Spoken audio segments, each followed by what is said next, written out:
The door to apartment 4B was unlocked when I came home at 11:15 on a Tuesday morning. I stood in the hallway of Sterling Heights, my hand frozen on the brass knob, and felt my stomach drop. I'm 68 years old.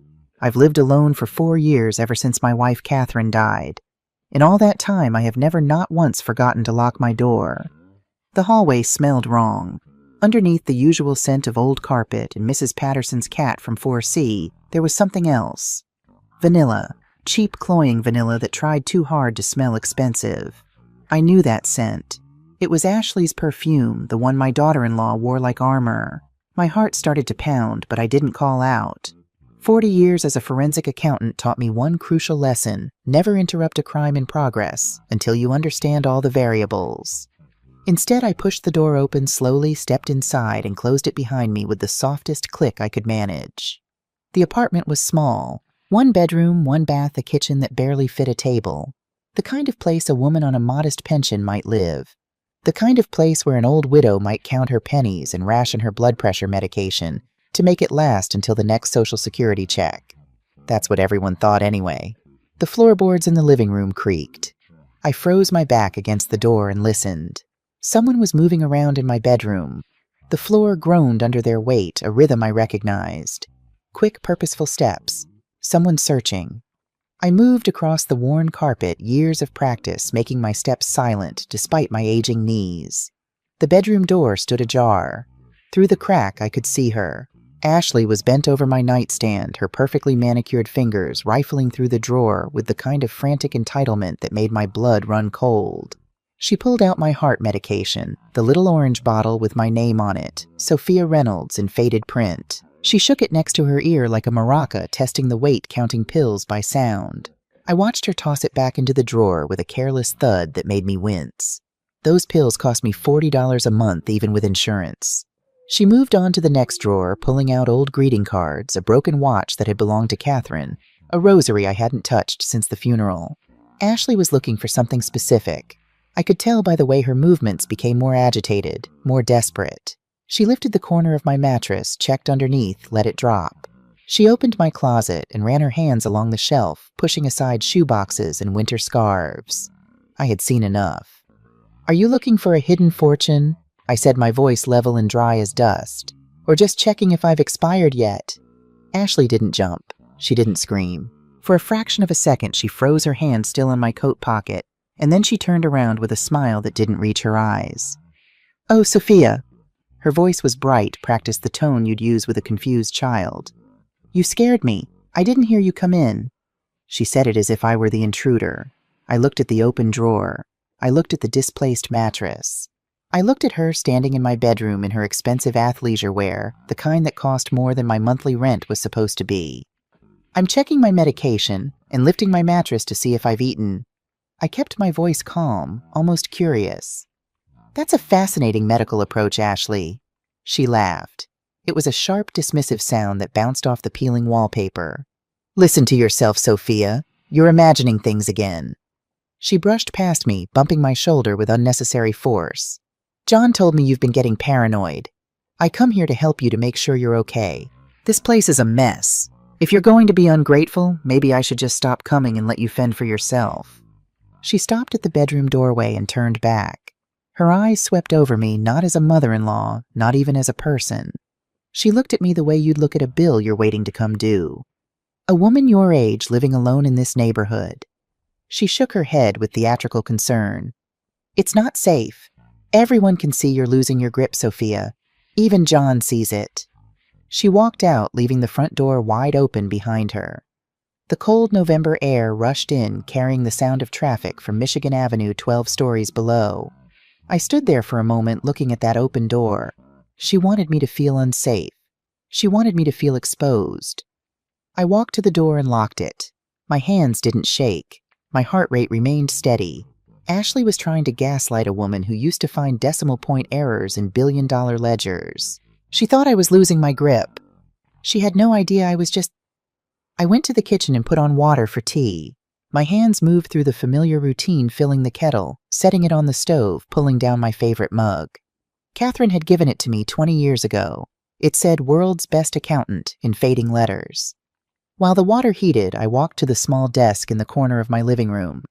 It wasn't really a desk, just a folding card table I'd picked up at a thrift store, but it held my computer, a stack of bills, and a small black notebook. I opened the notebook. The pages were filled with my handwriting, neat columns of dates and times and observations. I'd started keeping it 2 weeks ago after the third incident. September 18th, 6:30 p.m., came home from doctor's appointment. Mail had been opened and resealed. Electric bill missing from stack. September 22nd, 11:00 a.m. Picture of Catherine on mantle turned face down.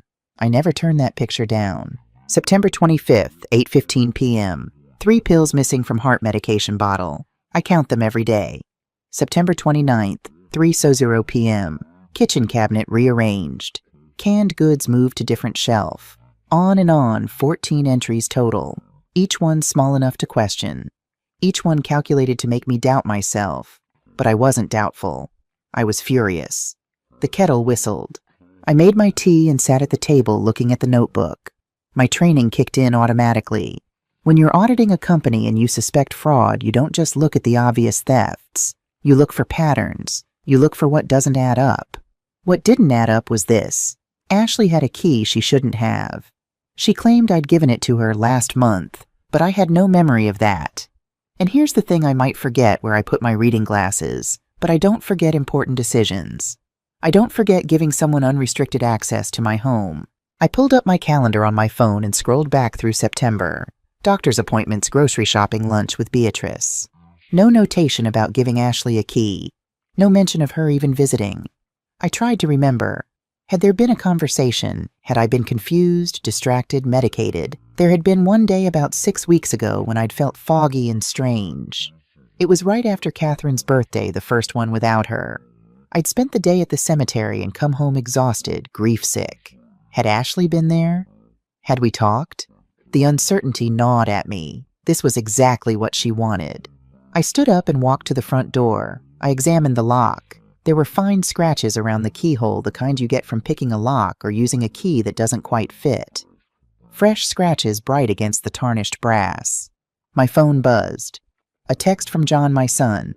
John, hey Mom. Ashley said you seemed confused today. Are you feeling okay? I stared at the message for a long moment. Ashley had been in my apartment less than an hour ago and she'd already called John to plant seeds of doubt. I typed back, I'm fine. We need to talk.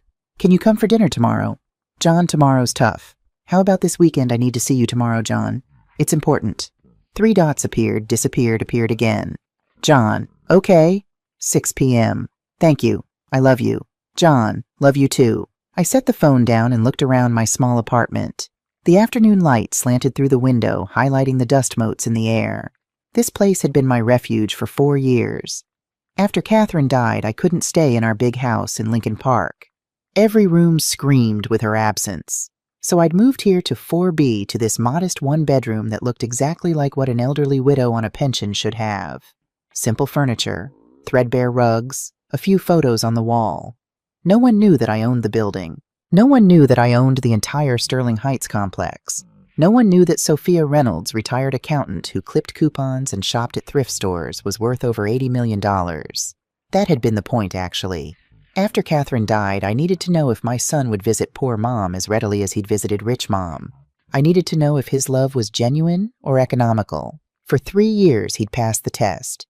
He came by once a week. He called to check on me. He never asked for money because he thought I didn't have any to give. Then he married Ashley, and everything changed. That evening I did something I never thought I'd do. I ordered a security camera online. It wasn't easy. I'm 68, not 28, and technology isn't exactly my strong suit. I can navigate a spreadsheet like nobody's business, but installing a wireless camera disguised as a smoke detector that required a YouTube tutorial in 3 attempts before I got it right. My hands shook the whole time, not from age or weakness, from anger, from the indignity of having to spy on my own family to protect myself in my own home. The camera was small, black, and nondescript. It fit into the smoke detector casing perfectly. I mounted it in the corner of the living room where it had a clear view of the front door and the hallway to my bedroom. The app on my phone showed a grainy but clear image of my apartment. I tested it by walking through the frame. There I was on my screen, a small gray-haired woman in comfortable clothes looking every one of my 68 years. I barely recognized myself. When had I become so small? So invisible? I turned off the camera and sat on my couch. The apartment felt different now, watched, but also safer, protected. Whatever Ashley did next, I'd have proof. The next 3 days crawled by. I went about my normal routine grocery shopping at Aldi, where I always bought the store brand, walking to the library for free books, eating dinner alone in front of the TV, some crime show where justice always prevailed. Each night I checked the camera footage. Nothing.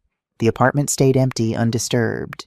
Then, on Saturday night at 2:47 a.m., the motion sensor triggered an alert on my phone.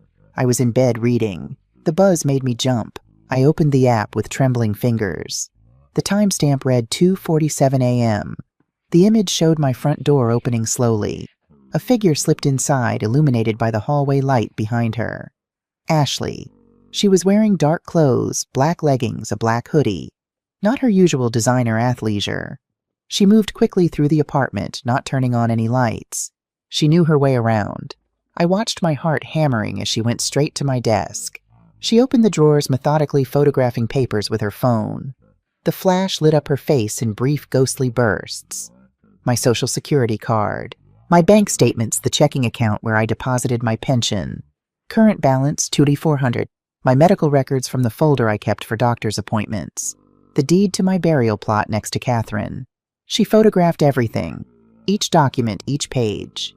Her face in the reflected light looked hungry, calculating. Then she moved to the bookshelf. My breath caught as she reached for the small wooden box on the second shelf. The cedar box that held the only thing of real value in this apartment. Catherine's silver locket. The one I'd given her on our 30th anniversary. It was tarnished, broken, the clasp hadn't worked in years. Worth maybe $20 at a pawn shop. But to me it was priceless. Ashley opened the box. The camera caught her face clearly in that moment. She smiled. Not a happy smile. A satisfied smile, like someone completing a checklist. She slipped the locket into her hoodie pocket. I had to put my phone down. I had to walk to the bathroom and splash cold water on my face. When I looked in the mirror, my eyes were bright with unshed tears. She'd taken Catherine from me twice now. John arrived at 6 o'clock on Tuesday, exactly as promised. He looked tired. Dark circles under his eyes' shoulders slumped, the kind of exhaustion that comes from carrying a heavy burden for too long. He was 35 years old, my only child. He had Catherine's warm brown eyes and my stubborn chin. When he was little, he used to climb into my lap and fall asleep during our accounting firm's holiday parties. Catherine would find us hours later, both of us snoring on the leather couch in my office. Now he barely made eye contact as he shuffled into my apartment carrying a bag from the Thai place down the street. "I brought dinner," he said. "Pad Thai, extra peanuts the way you like it." "Thank you, sweetheart." I took the bag and unpacked it at my small kitchen table. 2 plates, 2 forks. "How's work?" "Fine." He sat down heavily. "Busy." That was a lie. John was a freelance software engineer, and I knew from my careful research that he hadn't had a contract in 3 months, but I didn't call him on it yet. "How's Ashley?" His jaw tightened. "She's good. She's trying to find a new job. Marketing's tough right now." Ashley had been fired from her last position 6 months ago for creative differences with management, which I'd learned through LinkedIn meant she'd screamed at her boss in front of clients. She hadn't worked since. We ate in silence for a while. The pad thai tasted like cardboard in my mouth, but I forced myself to eat. I needed my strength for this conversation. "John," I said, finally setting down my fork, "I need to show you something." I stood up and retrieved the black notebook from my desk. I placed it on the table between us next to the takeout containers. "What's this?" He didn't touch it. "A record. Dates times incidents. Things that have been happening in my apartment over the past few weeks." John sighed. It was a long, weary sound that made him seem much older than 35. "Mom, read it, please." He picked up the notebook reluctantly and flipped through the pages. His eyes skimmed the entries without really reading them. I could see the exact moment he decided this was another example of his mother losing her mind. "Mom," he said gently, closing the notebook, "we've talked about this. You've been under a lot of stress since Catherine." He couldn't say since Mom died. He never could. Ashley is trying to help you, he continued. She comes by to check on you because I'm worried. We both are. She's breaking into my apartment, John. She has a key. You gave it to her. I did not. Mom, he rubbed his face with both hands. Ashley told me about this morning. She said you were confused, paranoid. She said you accused her of searching your bedroom. Because she was. I came home and found her going through my nightstand checking my medication. She was making sure you're taking it properly. You've been forgetting things, Mom. Important things. Name one thing I've forgotten. The question hung in the air between us. John's mouth opened and closed. He looked down at his plate. Ashley said you left the stove on last week. When she came by, the burner was on high, nothing on it. You could have burned the building down. My heart sank. John, I don't cook anymore. You know that. I haven't turned that stove on since I moved in here. I eat takeout and frozen dinners. She said you called her Catherine last month. You got confused and thought she was Mom. That's a lie. Why would she lie? The question was genuine. He really couldn't conceive of it. His wife, the woman he loved, lying about his mother. I picked up my phone and opened the camera app. John, I have video of Ashley entering this apartment at 2:47 last Saturday morning. Do you want to see it? His face went pale. You're spying on her. I'm protecting myself. There's a difference. Jesus, Mom. He stood up, knocking his chair back. This is crazy.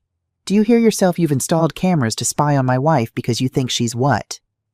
Trying to rob you, hurt you. I think she's building a case to have me declared incompetent, and I think you know it. The words came out harder than I intended. John flinched like I'd slapped him. That's not, we would never... He couldn't finish the sentence. Show me I'm wrong then. Ask her about the locket. What locket? Catherine's silver locket. The one from the cedar box. Ask Ashley if she took it. John grabbed his jacket from the back of the chair. I'm not doing this. I'm not letting you turn my wife into some kind of villain because you're lonely and paranoid. John, please. We're trying to help you, Mom. We're trying to figure out what's best for you before... He stopped. Before what? He wouldn't look at me. Before you hurt yourself. Before something bad happens. What does that mean? Ashley thinks maybe you should look at some facilities. Nice places where people can check on you, make sure you're eating, taking your meds. Facilities. The word tasted like ash. You mean nursing homes? Assisted living, he corrected, but his voice was weak. Just until you're more stable. I stood up. Despite my age, despite my small stature, I felt 10 feet tall in that moment. I am not going to a home, John, and I am not having episodes. I am telling you that your wife is a thief and a liar, and you're letting her do it because you're too weak to stand up to her. John's face flushed red. Don't talk about her like that. Then don't let her talk about me like I'm senile. He grabbed his jacket and headed for the door. At the threshold, he turned back. If you keep attacking Ashley, we're going to have to take legal steps to protect you from yourself. We're doing this because we love you, Mom. Don't make it ugly. He left. The door closed with a soft click that somehow felt worse than a slam. I stood in my small kitchen looking at the half-eaten pad thai, the black notebook, my phone with its incriminating footage. My son had just threatened to have me declared incompetent. My daughter-in-law was stealing from me, gaslighting me, building a legal case to erase me. And I had just declared war. The next morning, I put on my best outfit, a navy pantsuit I hadn't worn since Catherine's funeral. I brushed my gray hair and pinned it back. I put on lipstick, foundation, the works. When I looked in the mirror, I saw a glimmer of the woman I used to be. The woman who took down the Cartwright Ponzi scheme using nothing but expense reports and patience. I took a cab to the downtown office building where Kowalski and Associates occupied the 40th floor. The lobby was all glass and marble, the kind of place designed to intimidate. I walked past the security desk with a nod. The guard recognized me from the old days. Ms. Reynolds, he smiled. Haven't seen you in years. How have you been?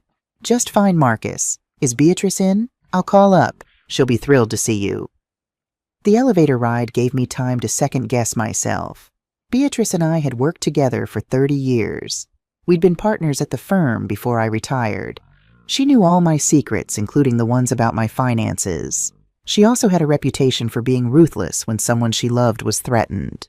The elevator doors opened directly into the firm's reception area. Floor-to-ceiling windows overlooked Chicago, the lake a gray sheet in the November morning. A young man sat behind a marble desk that probably cost more than most people's cars. "Ms. Reynolds," he stood up. "Miss Kowalski is expecting you. Right this way." Beatrice's office was at the corner of the building with windows on two sides. She stood by one of them, holding a crystal tumbler of what was probably scotch despite the early hour. She turned when I entered. "Sophia," she said my name like a prayer. "I heard you retired to a modest lifestyle. I didn't realize you'd become a ghost." She was 58, impeccably dressed in a charcoal suit, her dark hair shot through with silver. She'd gained weight since I last saw her, the good kind, the kind that came from being happy and well-fed. Marriage suited her. "I've been keeping a low profile," I said, "so I've noticed. Please sit." She gestured to the leather chairs by her desk. "Can I get you something coffee? Something stronger?" "Coffee, please. Black." She pressed a button on her phone. "2 coffees, Janet." "Thank you." Then she sat across from me, setting down her tumbler. "Now tell me why the woman who hasn't left her apartment in 4 years is sitting in my office looking like she's about to audit the mob." I pulled out the flash drive I'd prepared that morning. All the camera footage, all my notes, everything. I placed it on the desk between us. "I need your help," I said, "and I need you to tell me if I'm crazy." Beatrice plugged the flash drive into her laptop. I watched her face as the footage played. The timestamp in the corner reading 2:47 a.m. Ashley slipping through my door. The systematic photography of my documents. The theft of the locket. Beatrice's professional mask never slipped. She watched the entire 7-minute video in silence. When it ended, she looked at me. "How long has this been going on?" "I only installed the camera 3 days ago, but I think it's been happening for weeks, maybe months." She pulled up a legal pad and started making notes. This was Beatrice in work mode, precise, methodical, deadly. "Tell me everything. Start from the beginning." I did. I told her about the first intrusion, the unlocked door, Ashley's confrontation. I told her about the notebook, the pattern of gaslighting. I told her about John's visit, his threat of legal steps and facilities. Beatrice's hand tightened around her pen until her knuckles went white. "This is elder abuse," she said flatly. "It's also identity theft. Those photos she took of your social security card, your medical records, that's grounds for serious charges." "But it's also my son's wife," I said quietly. "And my son is complicit." Beatrice stood up and walked to the window. She was quiet for a long moment. "Sophia," she said finally, "why are you living in 4B? You own Sterling Heights. You have a penthouse. You're worth over $80 million. Why are you pretending to be poor?" The question I'd been dreading. After Catherine died, I needed to know if people loved me or my money. So I ran an experiment. I moved to 4B. I lived like a woman on a pension. And for 3 years it worked. John visited me. He never asked for money. He just loved me. And then he married Ashley. I confirmed. And suddenly I started forgetting things, becoming confused, leaving stoves on, calling people by the wrong names, according to Ashley anyway. Beatrice turned around. "You're not doing any of those things." "No." "She's building a case for incompetency. If she can get you declared unfit, she can petition for guardianship. And if she has guardianship, she controls everything, my accounts, my assets, my life." Beatrice came back to her desk. She pulled out her phone and made a call. "David, it's Beatrice Kowalski. I need you to pull the corporate records for Reynolds Holdings, LLC. Yes, all of them. And I need you to draft a change of designation for one of the properties." She listened. "Sterling Heights, Unit 4B. I want it converted from residential to commercial archive storage. Federal level security compliance." Another pause. "Because I said so, David. Bill it to my personal account." She hung up. "What are you doing?" I asked. "Changing the rules of the game. If Ashley breaks into a residential apartment, it's burglary. Serious but defensible. She can claim she had permission, she was worried about you, family emergency. A good lawyer could get that down to a misdemeanor with probation. And if she breaks into a commercial facility," Beatrice smiled. It was not a kind smile. "Then it's corporate espionage. Federal offense, mandatory minimum sentencing, no more happy family excuses." I sat back in my chair. That's nuclear, Beatrice." "Yes, it is. The question is, are you ready to push the button?" I thought about Ashley's smile as she pocketed Catherine's locket. I thought about John's face when he told me they were considering facilities. I thought about spending the rest of my life in some sterile nursing home while my daughter-in-law spent my money and poisoned my son against me. I need to know why, I said. Why is she doing this? If it's just money, why not ask me for help? Why this elaborate scheme? Because predators don't ask, Beatrice said. They take. But you're right, we need to understand the full picture. Let me make some calls. 2 days later, I met Janet Torres in a coffee shop 3 blocks from my apartment. She was 45, compact and muscular, with short gray hair and the watchful eyes of someone who'd seen too much. Ms. Reynolds. She shook my hand with a grip that could crack walnuts. Beatrice speaks very highly of you. She speaks highly of you, too. Thank you for meeting me. We sat in a corner booth. Janet ordered black coffee. I ordered tea. The cafe was loud enough that no one could overhear us. Beatrice filled me in on the basics, Janet said. You want full surveillance on Ashley Reynolds, 1 week comprehensive coverage. That's going to run you about $8,000. I pulled an envelope from my purse and slid it across the table. Cash. Janet opened it, counted quickly, and nodded. What exactly are we looking for? She asked. Her daily routine, where she goes, who she meets with. I want to know if she's planning something specific or if this is opportunistic. And if I find evidence of criminal activity, document everything, but don't intervene, not yet. Janet pulled out a tablet and started making notes. Tell me about her. Married to your son, John. Age 32. Former marketing executive, currently unemployed. What else? Her mother died of cancer about 18 months ago. Medical debt was substantial. Ashley and John's credit is maxed out 12 cards, approximately $87,000. They're 3 months behind on their mortgage. Janet looked up. How do you know all that? I'm a forensic accountant. Well, I was. Old habits. She smiled. Beatrice said you were good. Okay, so we're looking at financial desperation. That tracks. Desperate people make mistakes. When do you want me to start? Today. The next week was the longest of my life. I went about my normal routine: grocery shopping, library visits, doctor's appointments. But every moment I was aware that I was being watched, and that Ashley was being watched. Janet sent me daily updates via encrypted text. Photos, brief summaries, nothing that could be traced back to me. Day 1, subject visited Sterling Heights at 9 a.m. Entered building, stayed 23 minutes. Exited with small bag. Followed her to currency exchange on Western. She pawned jewelry. $240. That would be Catherine's locket. I had to sit down when I read that. Day 2, subject met with attorney Mitchell Gray, 11 a.m. Gray specializes in elder law and conservatorships. Meeting lasted 90 minutes. Subject appeared agitated when leaving. Day 3, subject and John Reynolds argued in parking lot of law office. Lasted 15 minutes. John appeared distressed. Got in car, drove away. Subject stayed, made phone calls. Day 4, subject took meeting with loan officer at payday advance. Denied loan. Subject visited 3 more payday loan locations. All denied. Day 5, subject returned to Mitchell Gray's office. Brought envelope documents. Meeting 2 hours. Exited smiling. Day 6, subject visited Sterling Heights 3 times. First visit 7 a.m., second 2 p.m., third 11 p.m. Testing security patterns. Subject took photos of building entrance service doors. Day 7, subject purchased items at Ace Hardware, crowbar, bolt cutters, heavy-duty drill. Paid cash. Loaded into car. Drove home. Subject appears to be preparing for something. The final message came with a video attachment. I watched it on my laptop, my heart pounding. The video showed Ashley meeting with Mitchell Gray. They were outside his office, and Janet had positioned herself close enough to capture audio. Declare her incompetent by the end of the month, Gray was saying.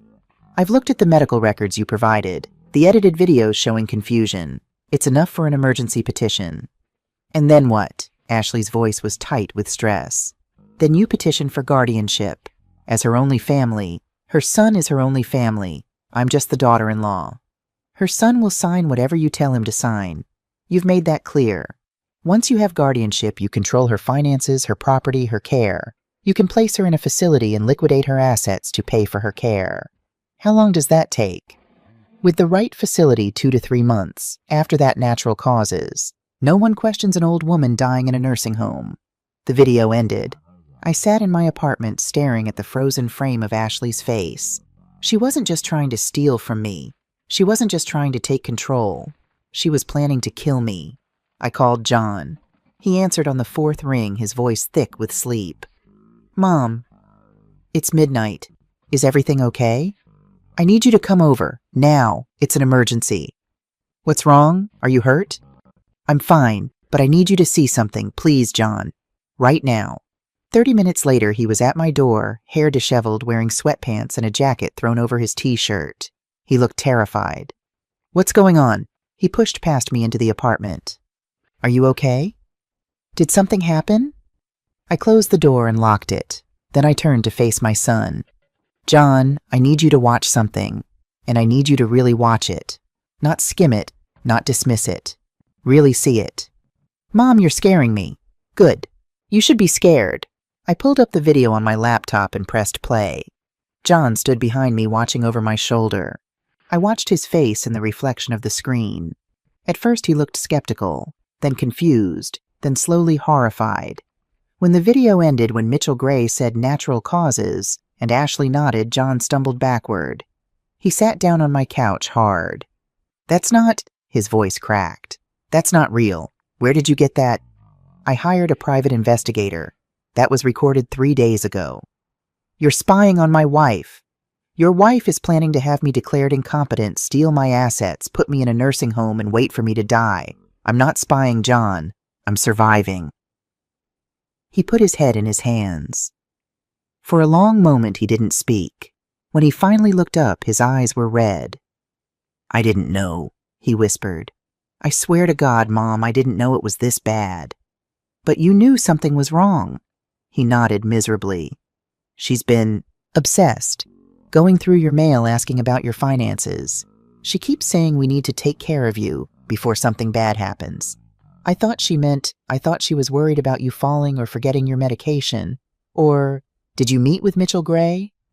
John's silence was answer enough. "John, did you meet with an elder law attorney to discuss having me declared incompetent?" "Ashley set up the meeting," he said, his voice barely audible. "She said we needed to understand our options. She said you were getting worse, that we needed to be prepared. I went to tell him we didn't need his services. I went to stop her." "Did you?" I don't know. She did most of the talking. She had all these examples of you being confused. The stove, the names, the paranoia. He said it sounded like early dementia. He said families often wait too long, that it's kinder to act early. And you believed him over me. You're my mother.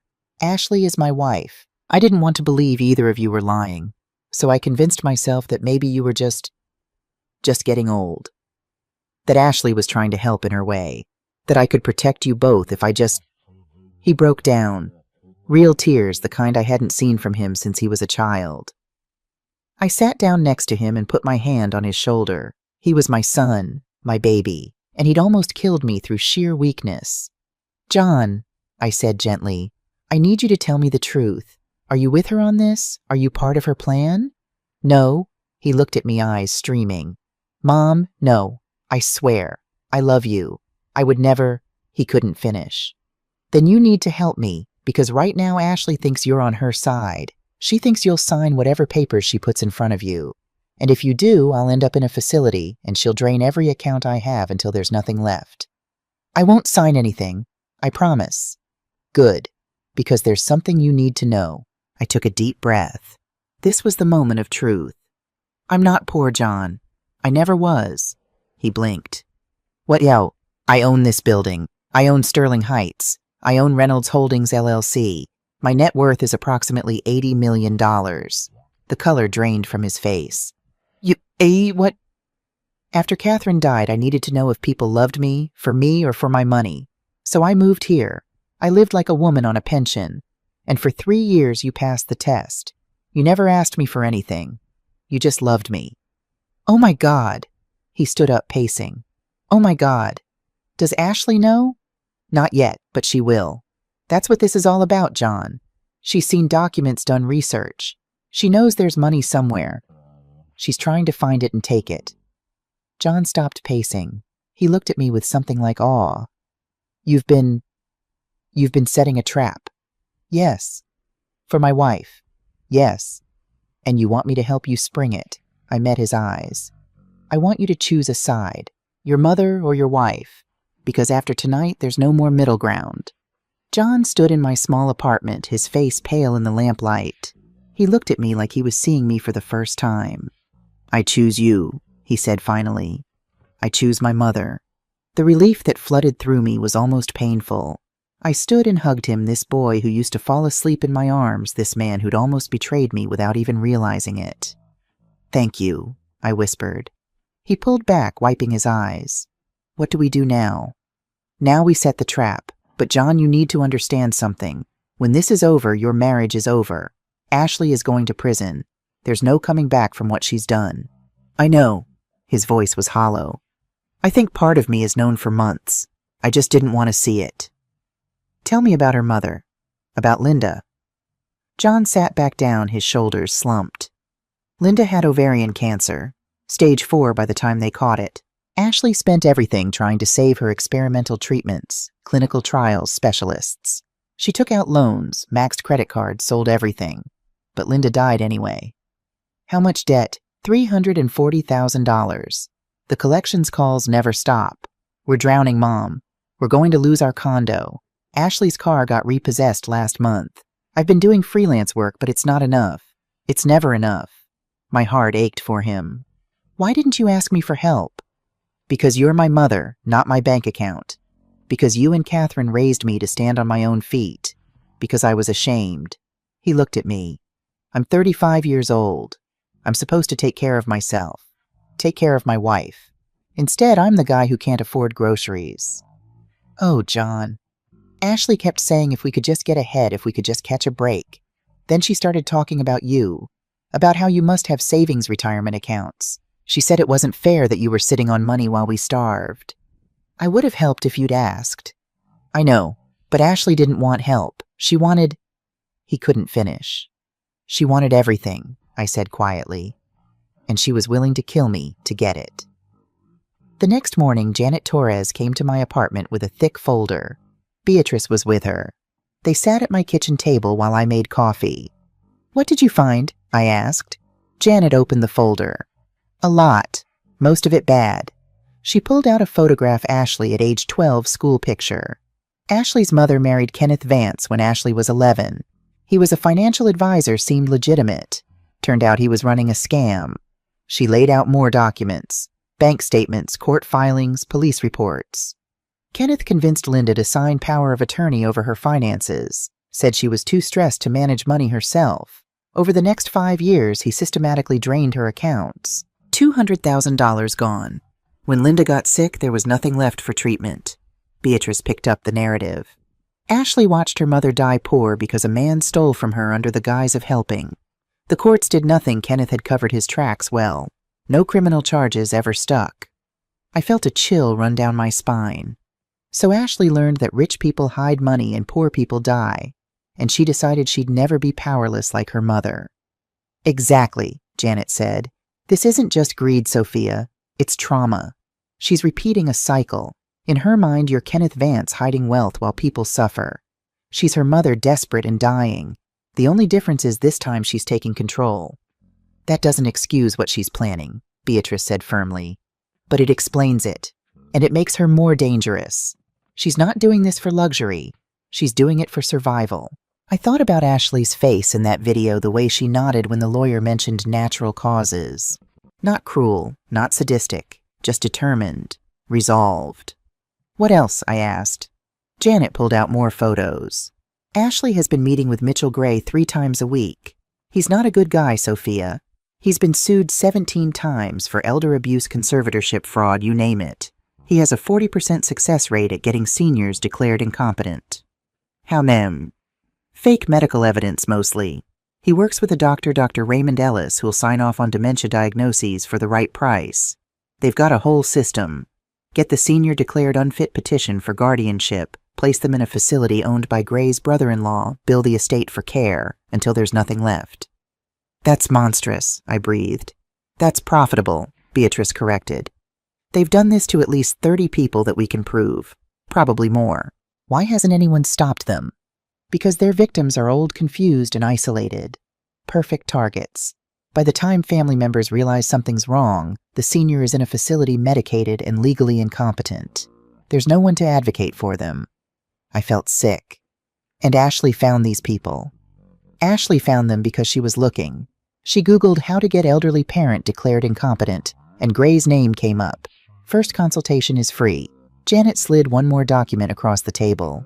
This is the petition Gray drafted for Ashley. It's all ready to file. Just needs John's signature as next of kin. I read through it.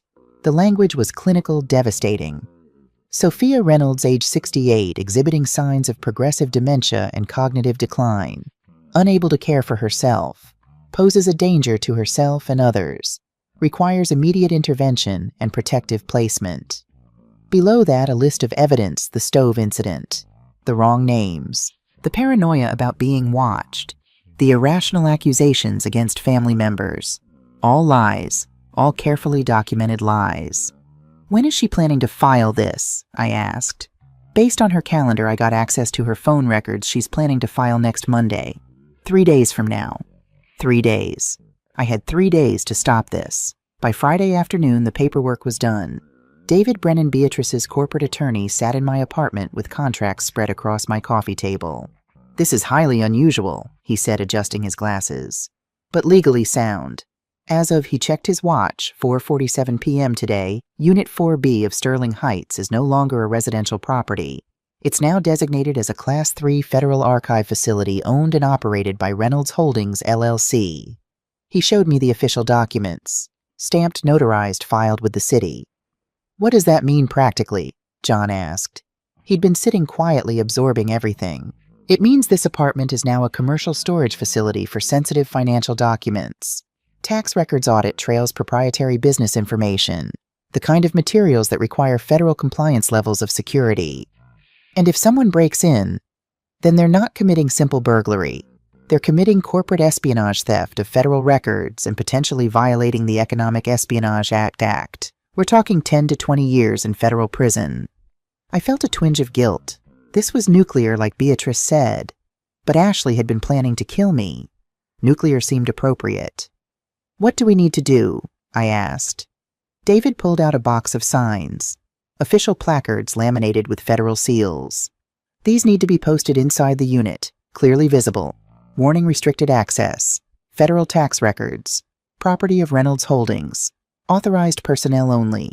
Violators will be prosecuted under Title 18 U.S.C. Will she see them before she breaks in? Not if you position them inside the door. She'll only see them once she's already committed to entering. Beatrice leaned forward. Here's the critical part, Sophia. Once we do this, there's no going back. If Ashley enters this apartment after today, after it's been converted, she's committing a federal felony. Are you ready for that? I thought about Catherine's locket sold for $240. I thought about the nursing home where I'd die alone while Ashley spent my money. I thought about John, broken and bankrupt because he'd married a woman too damaged to save. I'm ready, I said. Saturday morning I went shopping. Not at Aldi, my usual haunt. At Restoration Hardware, where a vintage safe cost me $3,200. It was beautiful. A Diebold from the 1920s, black iron with brass fixtures heavy as sin. The delivery men grunted and sweated getting it up the freight elevator. David supervised making sure they placed it exactly where I wanted it. Center of the living room. Bolted to the floor joists. Immovable. What's going inside? David asked.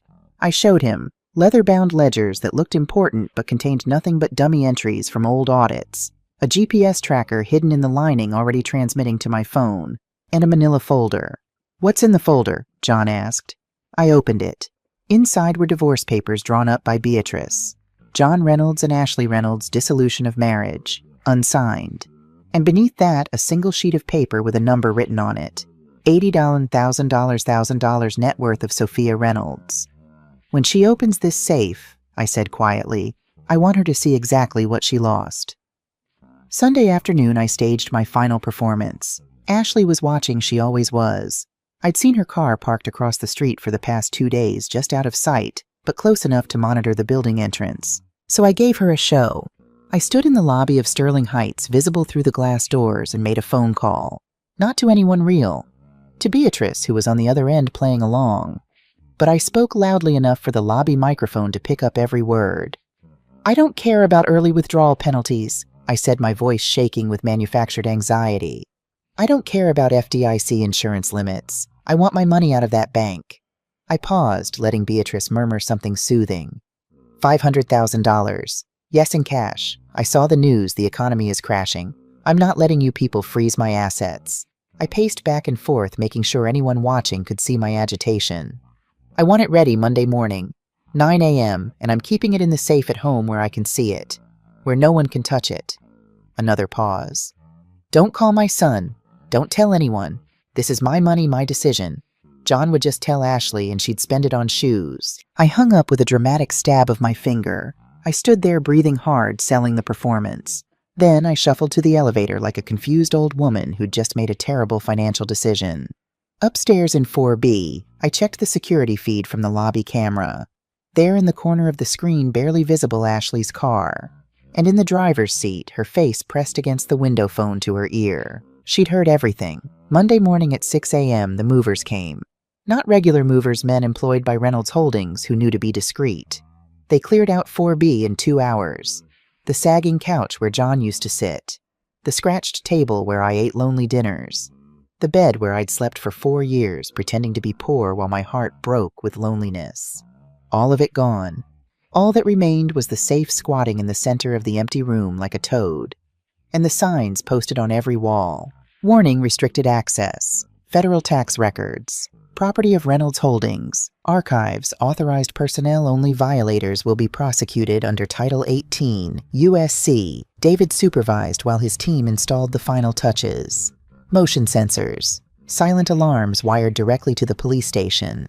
High-definition cameras hidden in the smoke detectors and ceiling fixtures.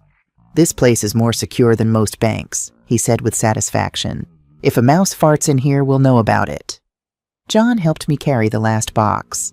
Inside were a few personal items: Catherine's photo, my mother's rosary, the black notebook that started this whole mess. "Where are you going?" he asked. "Upstairs. To the penthouse." He blinked. "The penthouse? Come on. I'll show you where your mother actually lives." The private elevator opened directly into my home. John stepped out and stopped frozen. Floor-to-ceiling windows overlooking Chicago. Lake Michigan, a blue sheet in the morning sun. Furniture that cost more than most people's cars. Art on the walls. Real art. Catherine's paintings from her brief stint as an artist before she became a lawyer. "Mom," John whispered, This is where I've lived for 15 years, since Catherine and I bought this building." I walked to the windows. I moved to 4B after she died because I couldn't stand being up here alone. Every room screamed with her absence, but I kept the penthouse. I just couldn't bring myself to come back. John walked through the space like a museum visitor. He touched the grand piano she'd played beautifully. He looked at the photos on the mantel, us on our wedding day, John as a baby, Catherine laughing at some long-ago Christmas. "All this time," he said, "I thought you were struggling. I thought you could barely afford rent." "I wanted you to think that. I needed to know," I trailed off. "If I loved you, or your money." He turned to face me. "I get it now. After Catherine, you didn't trust anything. Not even me. Especially not you. You were all I had left." We stood in silence for a moment. Through the windows, Chicago sprawled below us. Somewhere down there, Ashley was planning her move. She'd seen the movers. She knew the apartment was empty. "She's going to come tonight," John said. "Yes." "And you're going to let her?" "Yes." "And then what?" I walked to the command center I'd set up in the study. Monitors showing 4B from every angle. The safe dark and waiting. The empty rooms stripped of anything human. "Then we call the police," I said. "Captain Miller has a team standing by. They'll be in position by midnight." "She'll go to prison?" "Yes." "For a long time?" "Yes." John sat down heavily. "I should feel worse about this. I should want to stop it. But Mom, when I watched that video, when I heard her talking about you dying in a nursing home," he looked at me. "I wanted to kill her myself." "I know, sweetheart, but we're not killers. We're accountants. We balance the books." At 2:30 p.m., Janet sent me a photo. Ashley and John at Ace Hardware on North Avenue. I zoomed in on the items in their cart. A 36-inch wrecking bar, heavy-duty bolt cutters, a cordless drill with carbide bits, work gloves, headlamps. My phone rang. Janet. "They're buying burglary tools," she said. "Do you want me to intervene?" I looked at John standing next to me. He'd seen the photo too. His face was gray. "No," I said. "Let them buy whatever they need. Sophia, she's going to use those tools to break into 4B. "I know. That's the plan." I hung up. John was staring at his phone. "She texted me," he said. His voice was hollow. "She says we need to talk tonight. Says it's urgent." "What are you going to tell her?" "The truth. That I know everything. That I want a divorce. That if she goes into that apartment, I won't be there to help her." "John, I have to, Mom. I can't let her walk into that trap thinking I'm on her side. That makes me complicit. I have to give her a chance to walk away." I wanted to argue, but he was right. This was his marriage, his choice. And more than that, it was the kind of man Catherine and I had raised him to be. Honest even when it hurt. Even from 40 floors up, I could see the tension in her posture. Janet had positioned a long-range microphone nearby. The audio came through crystal clear. "Where have you been?" Ashley demanded. "You've been gone all weekend. You're not answering my calls." "I've been with my mother." "Jesus, John, she's fine. She's probably just confused." "She's not confused, and she's not poor." Silence. I watched Ashley's face on the monitor, calculating. "What are you talking about?" "I know about Mitchell Gray. I know about the guardianship petition. I know you've been breaking into her apartment, stealing from her, building a case to have her declared incompetent." Ashley's laugh was sharp brittle. "She told you that, John, she's paranoid. She's losing her mind. She showed me video, Ashley. Video of you entering her apartment at 3 in the morning, photographing her documents, stealing her jewelry. That's not what it looks like. I was helping her organize—" "Stop lying." John's voice cracked. "Just stop. I watched you meet with that lawyer. I heard you talk about putting her in a facility and waiting for her to die. How could you—" Ashley grabbed his arms. "Because we're drowning. Because we're about to lose everything. Your mother has money, John. Real money. She owns this building. She's worth millions. And she's been letting us starve while she plays dress-up as a poor old lady. So your solution was to kill her. We're not killing anyone. We're just taking what should have been yours anyway. It's your inheritance. We're just getting it early. It's not my inheritance until she's dead. That's called murder, Ashley." She slapped him. The sound echoed in the parking garage. "Don't you dare judge me," she hissed. "I watched my mother die in a charity ward because she didn't have money for treatment. I'm not going through that again. I'm not dying poor because you're too weak to take what's ours. It's not ours, it's hers. She's old, John. She's going to die anyway. Why should she get to keep everything while we lose our home?" John pulled away from her. "I want a divorce." "What, Yad? I want a divorce. I'm done. Whatever you're planning to do tonight, and I know you're planning something, I won't be part of it. If you go into that apartment, you go alone." Ashley's face transformed. The desperation fell away, replaced by something cold and hard. "Fine," she said. "I'll do it myself. I don't need you. I never did." She got in her car and drove away, tires squealing. John stood there for a long moment. Then he looked up directly at the camera. He knew I was watching. He nodded once. "It's done." At 10 p.m., Captain George Miller arrived at the penthouse. He was in civilian clothes, jeans, a jacket, nothing that would draw attention. But I knew he had a team assembling nearby. "Sophia," he hugged me.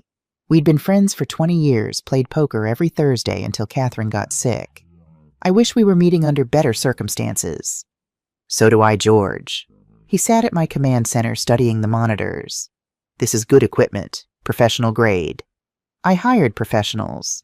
Walk me through the plan." I explained everything. The conversion of 4B to a federal facility, the signs, the safe, the bait. Ashley's financial desperation, her meetings with Mitchell Gray, her plan to have me declared incompetent. George's jaw tightened as I spoke. "You know, I've been doing this job for 32 years, he said when I finished. "I've seen a lot of bad people do bad things, but I've never seen someone try to steal from their own family like this, using the law as a weapon. That's cold. Can you stop her? I can arrest her." I've got a tactical team standing by. We'll wait until she's inside until she's engaged with that safe. Then we'll breach. Catch her in the act. What about John? He was involved in the early meetings. From what you've told me, he was manipulated. He didn't know the full plan, and he withdrew his participation when he learned the truth. That's different. I'll need to question him, but I don't think he'll face charges. Relief flooded through me. Thank you, George. Don't thank me yet. This is going to get ugly, Sophia. When we arrest her, when this goes to trial, your whole life is going to be exposed. The money, the deception, everything. Are you ready for that? I thought about Catherine, about the 4 years I'd spent hiding in 4B pretending to be poor because I was too afraid to face the world as a rich widow, about the loneliness that had driven me to test my own son's love. Yes, I said. I'm ready to stop hiding. Midnight came and went. I sat in front of the monitors watching the empty apartment. George sat beside me nursing coffee. John paced by the windows. She might not come, John said. She might have changed her mind. She'll come, I said. She's too desperate not to. At 1:47 a.m., the motion sensor triggered an alert. On the monitor, the hallway camera showed Ashley approaching apartment 4B. She was dressed in black leggings, hoodie gloves. She looked like a shadow. George was already on his radio. Subject approaching. All units stand by. Ashley knelt by the door, examining the lock. She tried a key, the old one, the one I deactivated. It didn't turn. She cursed loud enough for the hallway microphone to pick up.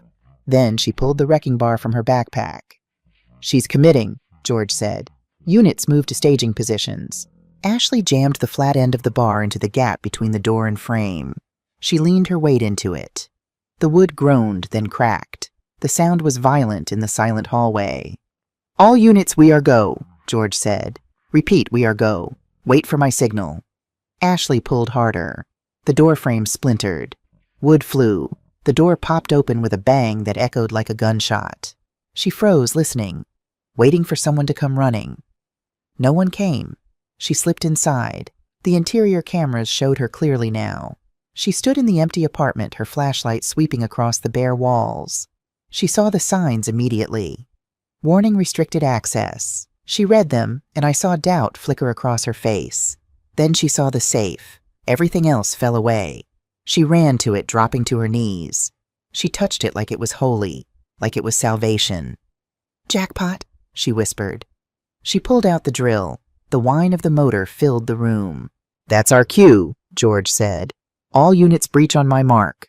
3, 2, 1. I didn't turn off the monitors. I watched everything. The lights in 4B slammed on harsh halogen work lights that turned the room into an operating theater. Ashley screamed, throwing up her hands against the glare. Police, get on the ground now! The splintered door flew open. 6 officers in tactical gear poured in, weapons, drawn voices shouting over each other. Hands, let me see your hands. Drop the weapon. Ashley was still holding the drill. To the officers, it looked like a weapon. A red laser dot appeared on her chest. She dropped it. The drill clattered against the safe, spinning away. On your knees, cross your ankles. She complied, sobbing. 2 officers were on her immediately. Knee and her back hands wrenched behind her zip ties, pulled tight. You're hurting me, she wailed. I didn't do anything. This is my mother-in-law's apartment. She gave me permission. Liar, I whispered. George's voice came through the radio, calm and authoritative. Ashley Reynolds, you are under arrest for breaking and entering attempted grand larceny, corporate espionage, and tampering with federal records. You have the right to remain silent. Next to me, John was crying, silent tears streaming down his face as he watched his wife, his former wife, being hauled to her feet. I'm sorry, Mom, he whispered. I'm so sorry. I took his hand. You saved me, John. In the end, you chose right. On the monitor, they were leading Ashley out. She was screaming now, fighting against the officers. This is a setup. She's insane. She trapped me. Someone help me. No one helped her. George appeared in the doorway of 4B. He looked up at the camera and nodded. It was done. I didn't go down to the lobby immediately. I stood in my penthouse watching the monitors as they led Ashley through Sterling Heights.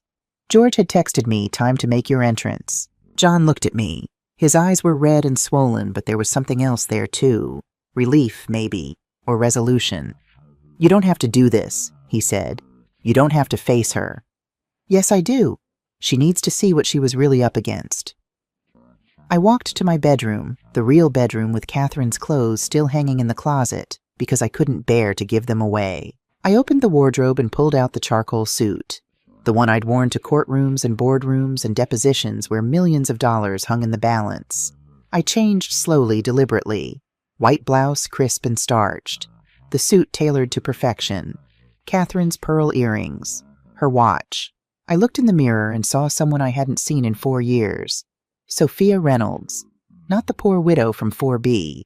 The woman who'd built an empire with her wife. "Mom," John whispered when I emerged. "You look..." "Like myself," I finished. We took the private elevator down. The doors opened in the lobby and I stepped out into chaos. Police cars were parked outside their lights, painting the glass walls blue and red. Tenants in bathrobes clustered near the mailboxes, whispering and pointing. And in the center of it all, handcuffed and disheveled, was Ashley. She saw me immediately.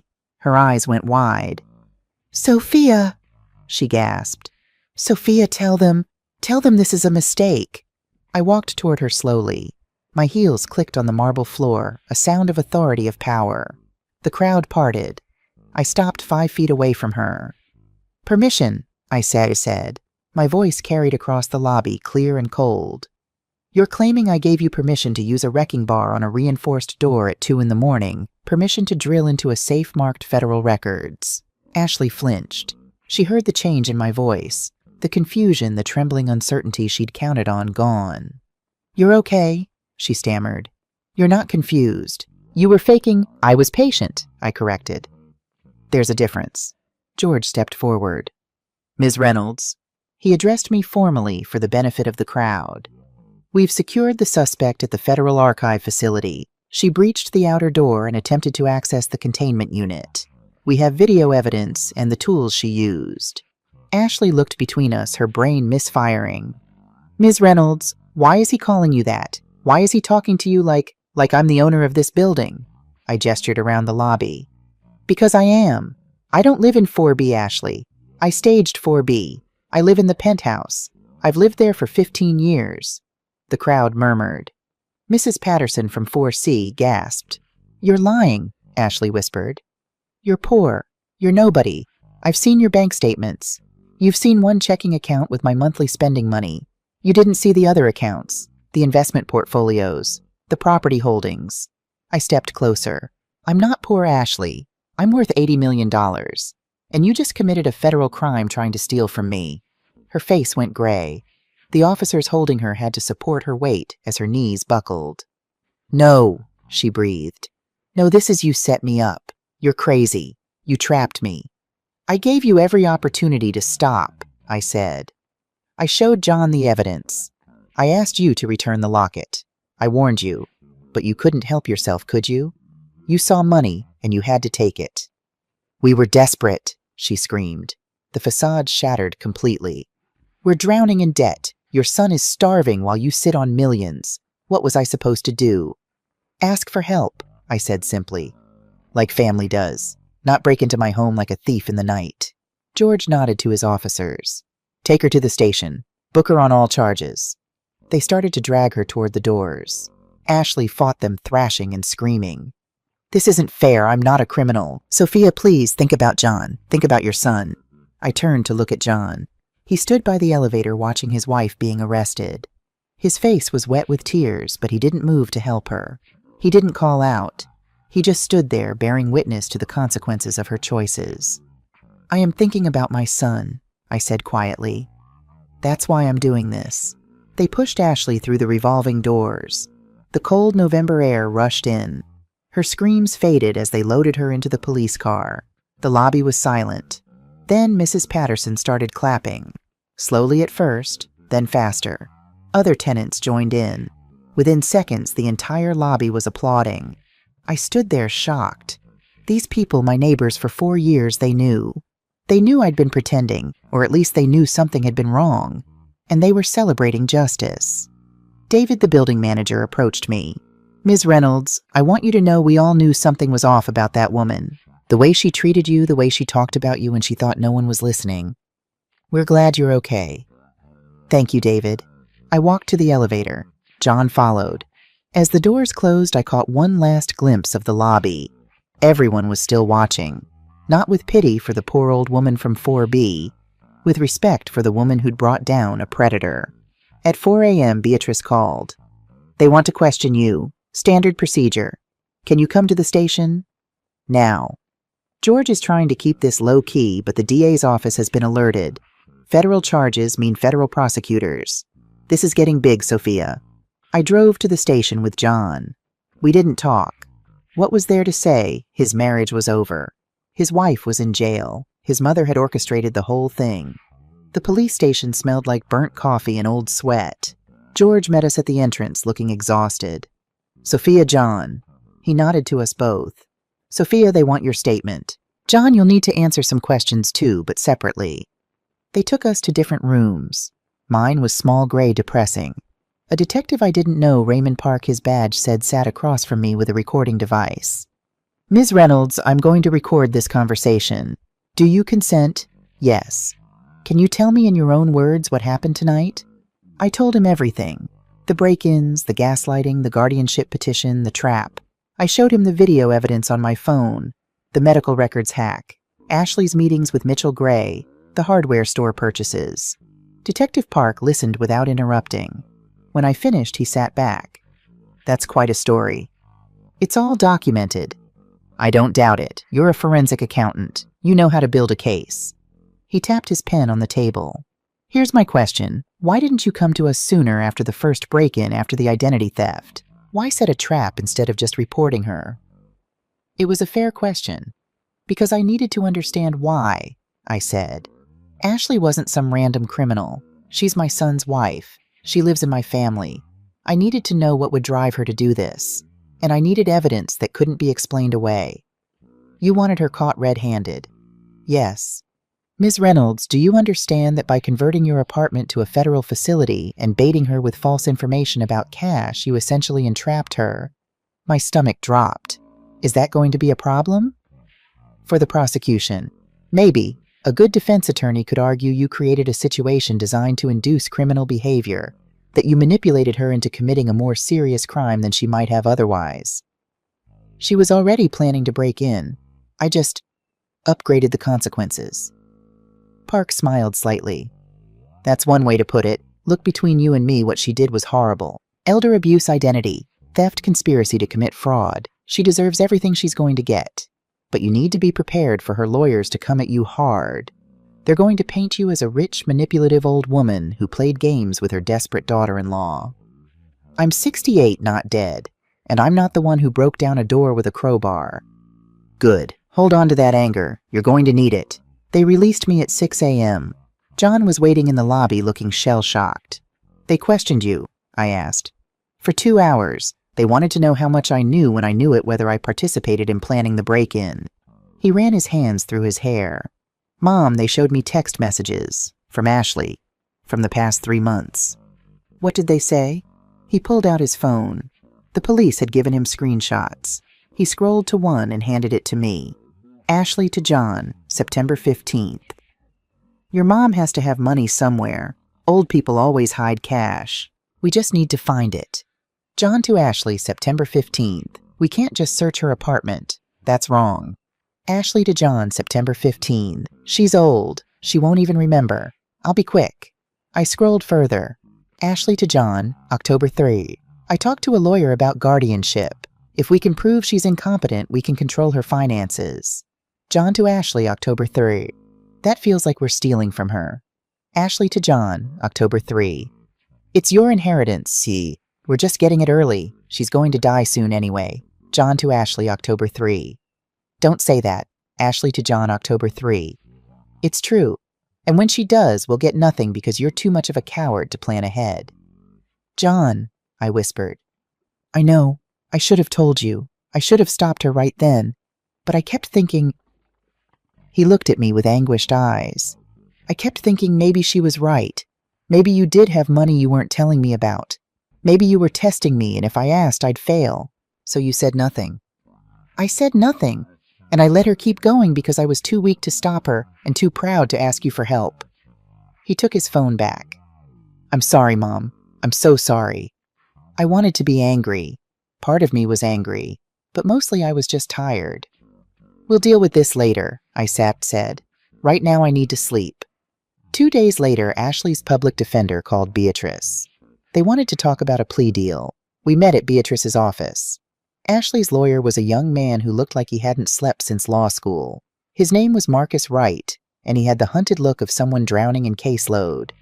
"My client is willing to plead guilty to attempted burglary," he said, sliding papers across the table. "In exchange, the state drops the federal charges. She'll serve 18 months in county, 5 years probation." Beatrice laughed. "Your client broke into a federal archive facility with power tools. She's looking at 10 years minimum, Mr. Wright. Why would we accept 18 months because you set her up?" He pulled out his own documents. "Your client," he nodded at me, "deliberately converted her apartment to create enhanced charges. She planted false information about cash to induce criminal behavior.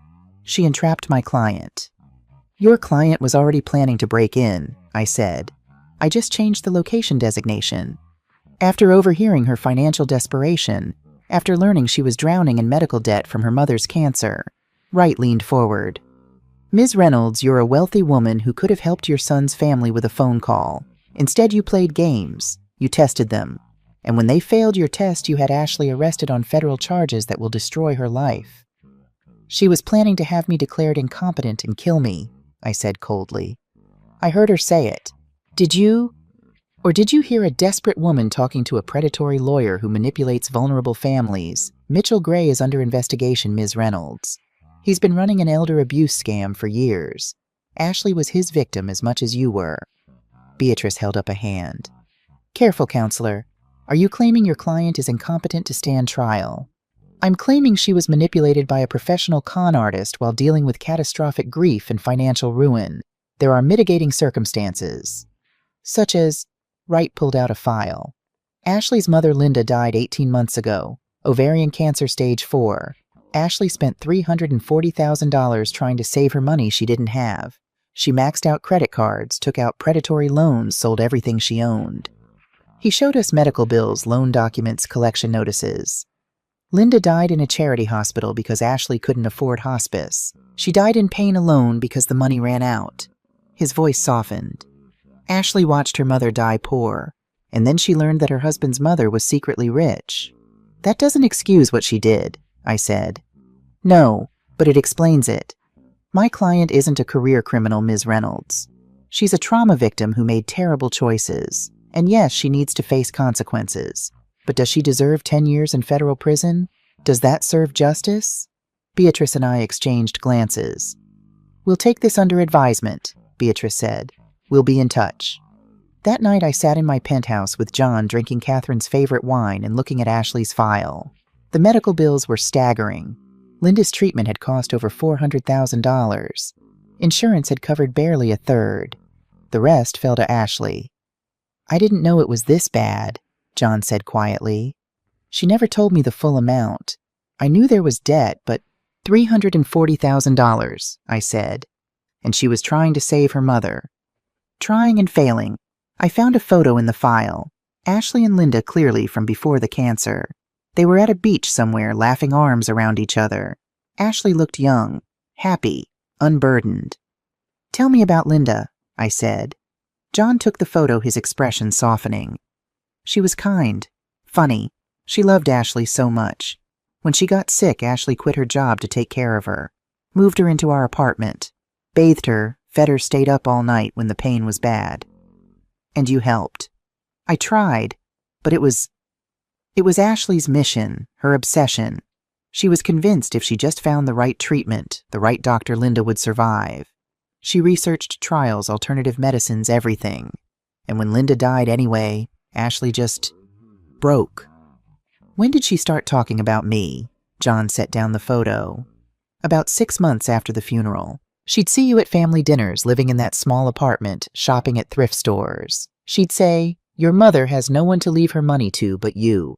When she dies, you'll inherit. We just have to wait.' But you didn't want to wait." "I didn't want you to die." His voice broke. "I didn't want money. I wanted my mother. But Ashley kept pushing, kept saying we were drowning, we needed help. And I was so tired of fighting, so tired of being poor that I just stopped arguing. That's when she started breaking in. I think so. I didn't know about it at first. Then she mentioned finding documents in your apartment, and I asked how she got them. She said you'd given her a key. I wanted to believe her. Because if she was lying, you'd have to choose between us. And I didn't want to choose. I wanted both of you in my life. He looked at me. I'm weak, Mom. I know that now. I let her manipulate me because it was easier than standing up to her. I thought about Catherine, about the strength it took to be a lawyer in the 80s, a lesbian in a world that didn't want us visible. She never took the easy path. You're not weak, I said. She said. You're human, and you chose correctly when it mattered. That's what counts. Beatrice called the next morning. The DA wants to prosecute fully. Federal charges, maximum sentencing. They see this as an opportunity to take down Mitchell Gray's whole operation. Ashley's the key to that. What does that mean for her? If she cooperates, maybe 15 years. If she doesn't, 25. 25 years. Ashley was 32. She'd be 57 when she got out. Her whole life gone. What about her cooperation against Gray? She's willing to testify. He manipulated her, promised her I could get your assets, legally fed her lies about your mental state. If she testifies, they can shut down his operation. But Sophia... Beatrice paused. The DA needs you on board. You're the victim. If you push for maximum sentencing, that's what they'll pursue. If you're open to leniency in exchange for her cooperation, then she might get less time. Significantly less. Maybe 5 years with good behavior. 5 years versus 25. I thought about the woman in that photo laughing on a beach with her dying mother. I thought about watching Catherine waste away and how I'd have sold my soul to save her. I need to talk to her, I said. Sophia, I need to talk to Ashley, face to face, before I decide. They brought Ashley to an interrogation room at the county jail. She wore an orange jumpsuit that washed out her skin. Her hair was greasy, pulled back in a messy ponytail. She looked 10 years older than she had a week ago. She didn't look at me when I entered, just stared at her hands cuffed to the table. I sat across from her. The guard stood by the door, giving us the illusion of privacy. Ashley, I said. Ted. She flinched at her name but didn't look up. Look at me, I said more firmly. Slowly she raised her eyes. They were red hollow, defeated. I read about your mother, I said. Her jaw tightened. So you know why I did it. I know you watched her die in poverty. I know you spent everything trying to save her. $340,000. Her voice was bitter. And it didn't matter. She died anyway, in a hospital room that smelled like bleach and death with nurses who didn't care because we couldn't pay for better. I'm sorry. Ashley laughed. It was a harsh, broken sound. Are you because you sat on $80 million while people like my mother died, while people like me went bankrupt trying to save the people we loved, and you just hoarded it, pretended to be poor, tested your son like he was a science experiment? You're right, I said. She blinked, surprised. You're right, I repeated. I could have helped. When John married you, when Linda got sick, I could have written a check. I had the money. I had more money than I could ever spend. And I did nothing because I was hiding. Because I was scared and grieving, and I convinced myself that testing people was the same as protecting myself. So you admit it. You let us suffer. I admit I was wrong. But Ashley, you didn't ask for help. You didn't come to me and say, Linda is dying and we need money for treatment. You broke into my home.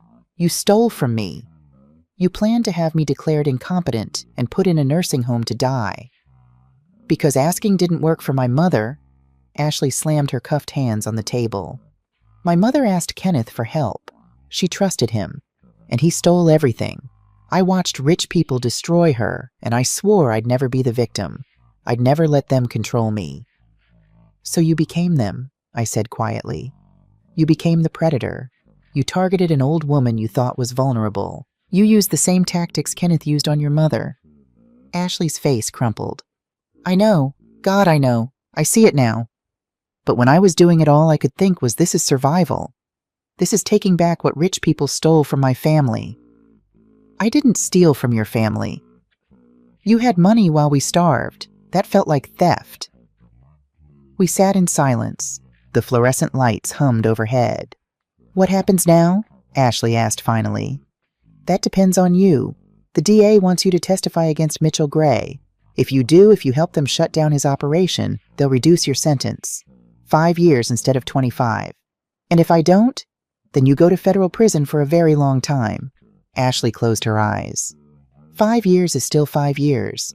I'll lose everything. My marriage? Your marriage is already over. John filed for divorce yesterday. She flinched like I'd hit her. Of course he did. Perfect John choosing his perfect mother. He chose not to be complicit in elder abuse. That's not perfection. That's basic decency. "I loved him," she whispered. "I know you don't believe me, but I did. I do. I believe you. I also believe you tried to kill me. Both things can be true." Ashley opened her eyes. They were filled with tears. "I don't know who I became. I look back at the woman who broke into your apartment, who talked about waiting for you to die, and I don't recognize her.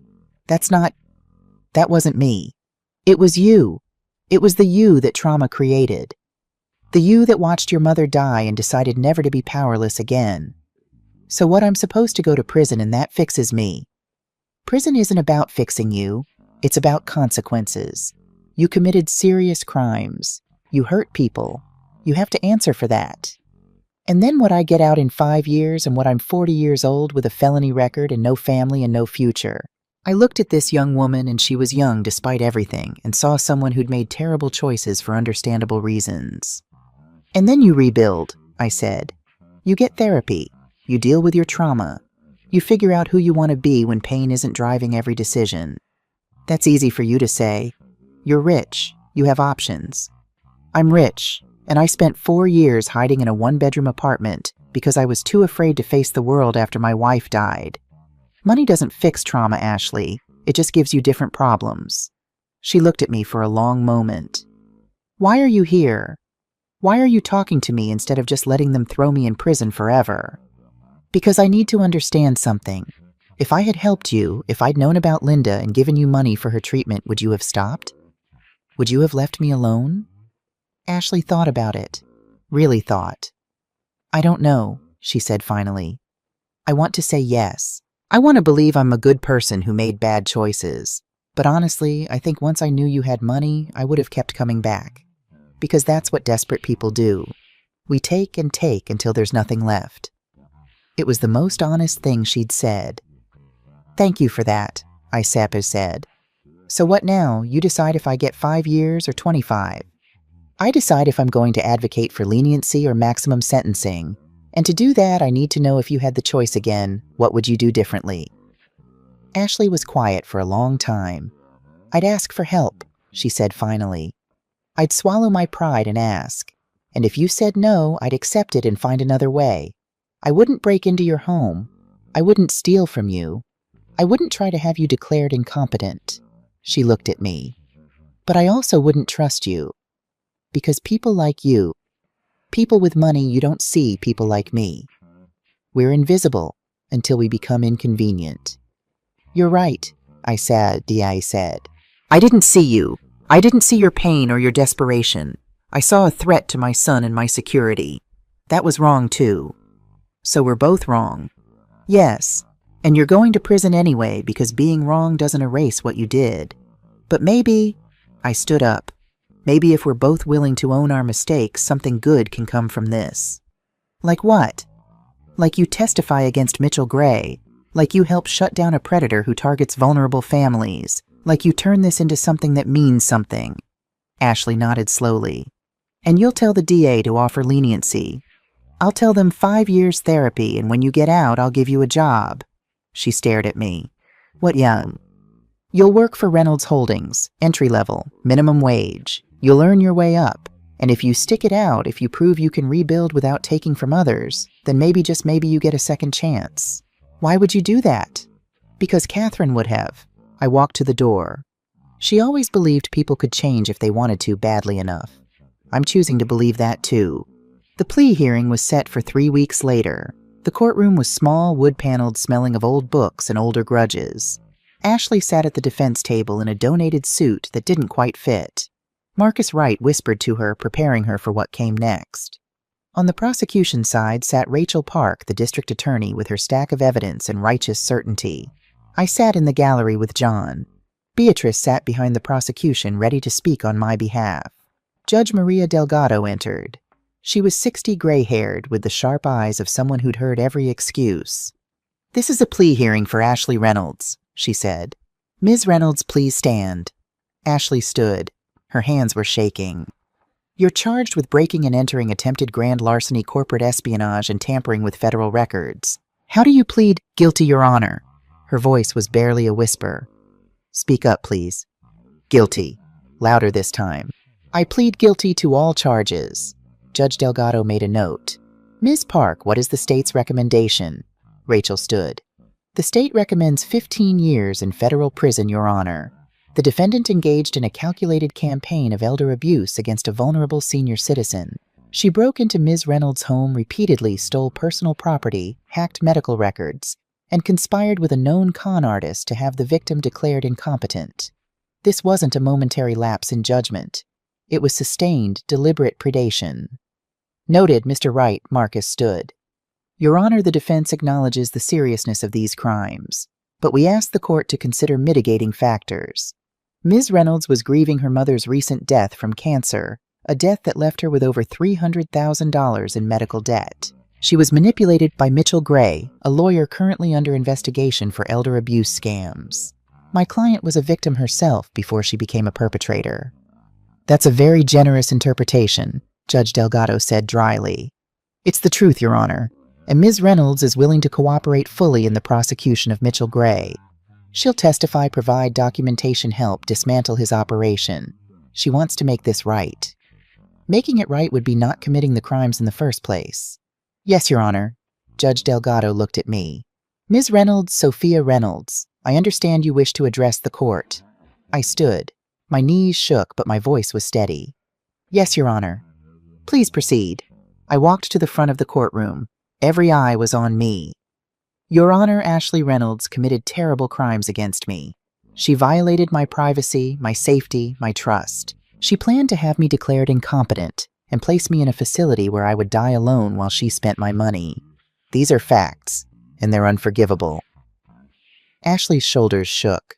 She was crying. "But I've learned some things in the past few weeks. I've learned that Ashley watched her mother die in poverty after a con artist stole everything they had. I've learned that she spent her life savings trying to save her mother and failed. I've learned that she's a trauma victim who made horrific choices because she was desperate and broken." I took a breath. "I've also learned that I'm not blameless. I'm a wealthy woman who could have helped my son's family with a single phone call. Instead, I hid my wealth and tested them. I played games with people's lives because I was grieving and afraid. And when Ashley failed my test, I set a trap that ensured she'd face maximum consequences." Rachel started to object, but Judge Delgado held up a hand. "Continue, Ms. Reynolds. I'm not saying Ashley shouldn't face consequences. She should. She committed serious crimes and hurt me deeply. But I am saying that 15 years in federal prison seems like revenge, not justice. Ashley needs therapy, not just punishment. She needs to understand her trauma and learn to deal with it without hurting others." I looked at Ashley. If she's willing to testify against Mitchell Gray, if she's willing to help stop him from hurting other families, then I'm asking the court to consider 5 years. 5 years in prison, followed by 5 years of probation and mandatory therapy. And when she's released, I'm offering her a job at my company. Entry level. She'll have to earn every promotion, but she'll have a chance to rebuild. The courtroom was silent. Judge Delgado leaned back. "Ms. Reynolds, you're offering employment to a woman who tried to rob you. I'm offering a second chance to someone who made terrible choices for understandable reasons. We can punish her for 20 years, and when she gets out, she'll be broken, unemployable, and right back where she started. Or we can give her tools to heal and rebuild. One path serves vengeance, the other serves actual justice. And if she fails, if she reoffends, then she goes back to prison for the full term. But, Your Honor, I've spent 40 years as a forensic accountant. I've seen hundreds of people make catastrophic mistakes. The ones who rebuild their lives aren't the ones who were punished the hardest. They're the ones who were given a reason to try." Judge Delgado looked at Ashley. Ms. Reynolds, do you have anything to say? Ashley stood. Her face was blotchy tears streaming. I'm sorry, she choked out. I'm so sorry. To Sophia, to John, to everyone I hurt. I can't undo what I did. I can't take back planning to put her in a home, stealing from her, lying about her. All I can do is promise to spend the rest of my life trying to be better, to deal with my trauma without making it someone else's problem, to earn the second chance she's offering even though I don't deserve it. She looked at me. I'll testify against Mitchell Gray. I'll help stop him from doing to other families what he tried to do to yours. And if you'll let me, I'll spend the next 10 years proving that people can change. Judge Delgado took a 30-minute recess. When she returned, her face was grave. I've reviewed the evidence, the statements, and the recommendations. This is an unusual case with unusual circumstances. Ms. Ashley Reynolds, you committed serious crimes. You targeted a vulnerable senior citizen for financial exploitation. You used the legal system as a weapon. These actions warrant significant punishment. Ashley's face went white. However, I'm persuaded by Ms. Sophia Reynolds' argument that justice must include rehabilitation. Therefore, I'm sentencing you to 5 years in state prison, followed by 5 years of supervised probation. You will complete a minimum of 200 hours of therapy focusing on trauma and impulse control.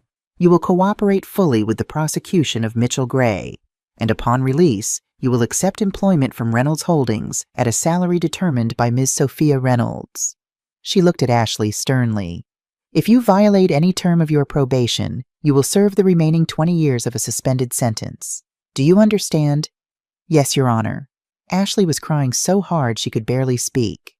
Thank you. Thank you. Don't thank me. Thank Ms. Reynolds. She's giving you something you didn't give her, mercy. Judge Delgado banged her gavel. We're adjourned. Spring came to Chicago with the usual violence, one day gray and frozen the next, exploding with green. I stood on my penthouse balcony looking out at Lake Michigan and felt something I hadn't felt in years. Peace. The doorbell rang. I opened it to find John holding a bakery box and looking nervous. Hi, Mom. Hi, sweetheart, come in. We'd been rebuilding our relationship slowly. Weekly dinners, honest conversations. He'd moved into a small apartment and was working at Reynolds Holdings in the IT department. He earned his salary. I didn't give him special treatment. We sat at my kitchen table. He opened the box pumpkin pie. Catherine's recipe, he said. I remembered. Thank you, John. We ate in comfortable silence. Then he said, I got a letter from Ashley. I set down my fork. How is she? She's okay. The therapy is helping, she says. She's been writing about her mother processing the grief, and she testified against Mitchell Gray last week. I heard. The DA says his whole operation is collapsing. They're investigating 30 cases of elder abuse. Because of Ashley. Because she chose to help instead of hide.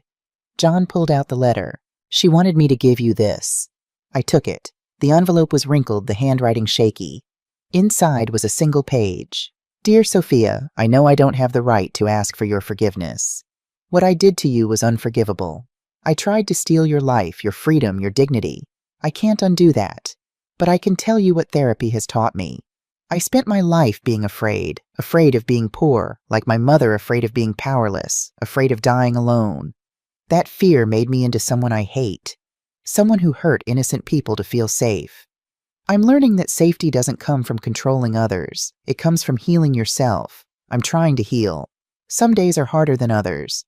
But I think about you, about how you had every reason to destroy me and chose mercy instead.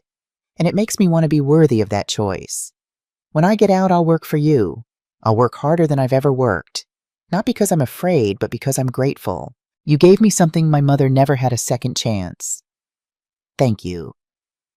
Ashley, I folded the letter carefully. John was watching me. Do you think people can really change? He asked. I think people can choose to change. Whether they succeed depends on how hard they're willing to work at it. Do you think Ashley will succeed? I thought about the woman I'd seen in that courtroom, broken and honest and determined. I think she has a chance, I said. That's all any of us get. A chance.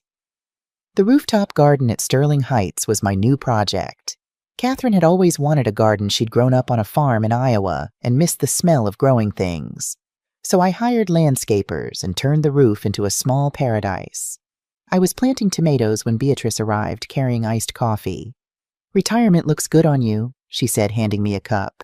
"Semi-retirement. I still consult." "You can't help yourself. Once an accountant, always an accountant." She sat on the bench. "I heard Ashley's parole hearing is coming up. 3 months. She's eligible after 4 years with good behavior." "Will you support her release?" "Yes. She's done everything asked of her. Therapy testimony model prisoner. And she's been taking online courses, accounting actually. Says she wants to understand the business before she works there." Beatrice smiled. "Like mother-in-law, like daughter-in-law." "Don't let her hear you say that. She's still terrified of me." "Good. Healthy fear keeps people honest." Beatrice sipped her coffee. "How's John?" "Good. He got promoted to senior systems analyst. He's dating someone, a teacher named Maria. They're taking it slow." "And you, any romantic prospects for the wealthy widow?" I laughed. "At 69, I think I'm past romance." "Catherine would kick your ass for saying that." "Catherine would tell me to live my life. I'm trying." I gestured to the garden. "This is living. Having lunch with you. Working with John. Even preparing to give Ashley a second chance. This is the life Catherine wanted for me. Not hiding in 4B testing people. Not hiding anywhere." We sat in silence, watching the city below. Then Beatrice said, "You know what I admire about you, Sophia? You were hurt badly. Your son betrayed you. His wife tried to destroy you. You had every right to become bitter and vengeful." "I was vengeful. I set a trap." "You set a boundary. There's a difference. And then when you won, when you had all the power, you chose mercy. That takes more strength than revenge ever could. Or its weakness. Some people would say I should have thrown away the key. Some people are idiots. You chose justice that actually means something. Ashley is alive, getting help, and has a future. Mitchell Gray is in prison. John is learning to stand on his own. And you're finally living in your own house instead of hiding. That's not weakness. That's wisdom."